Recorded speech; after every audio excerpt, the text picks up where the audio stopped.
ये बहन ने पूछा था कि अगर एक नापाक कपड़ा है, हमने निचोड़ा हुआ है, खुश्क करके रखा हुआ है, लेकिन वो पाक कपड़े से मिल गया, या पाक कपड़े को निचोड़ा हुआ था, गीला था, वो नापाक के साथ मिल गया, तो इसमें इन्होंने कहा कि अगर वो कतरा उस तक नहीं पहुंचा तो वो पाक है। फिर अगर हम उस कपड़े को पानी में डाल देते हैं तो पानी नापाक होगा या नहीं होगा।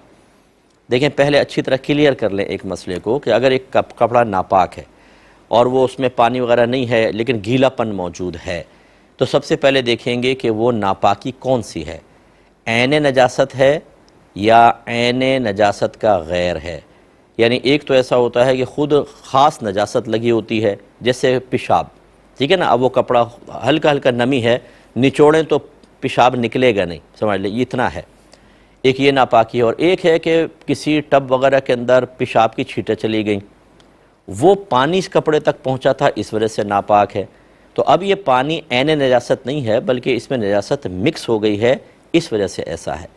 तो यहाँ ये याद रखिए कि अगर एक अब नापाक कपड़ा थोड़ा गीला पड़ा हुआ है, पाक कपड़ा उसके साथ टच हो गया, अगर ये ऐन नजासत है और ये उस तक पहुँच गई, धब्बा आपको नज़र आ रहा है, चाहे कतरा बने ना बने, स्मेल हो या ना हो, ये नापाक कहलाएगा, क्योंकि ऐन नजासत आपको पहुँचती हुई नज़र आ रही है, तो इसको आपको पाक करना होगा। और अगर गैर ऐन नजासत है तो फिर उसमें यह होता है कि इतना ज़्यादा ये पानी वहाँ तक पहुँचे कि इसको आप निचोड़ें तो कतरा बन जाए, तब ये नापाक होगा, वरना पाक रहेगा। एक तो ये चीज़ है। दूसरी बात यह है कि ये सिर्फ पाक कपड़ा नापाक हुआ या नहीं हुआ, इसके लिए उसूल है, ना ये कि जो नापाक कपड़ा है ये पाक है, ये तो नहीं है ना, ये नापाक है, तभी तो आप क्वेश्चन कर रही हैं कि पाक इसके साथ मिलेगा तो नापाक होगा कि नहीं होगा। इसका मतलब ये है कि अगर ये नापाक कपड़े में ऐन नजासत हो या गैर ऐन नजासत हो, कतरा बने ना बने, ये तो कपड़ा नापाक है, ये तो आप पहले कह रही हैं। लिहाजा अगर ये पानी के अंदर मिक्स होगा, पानी नापाक हो जाएगा।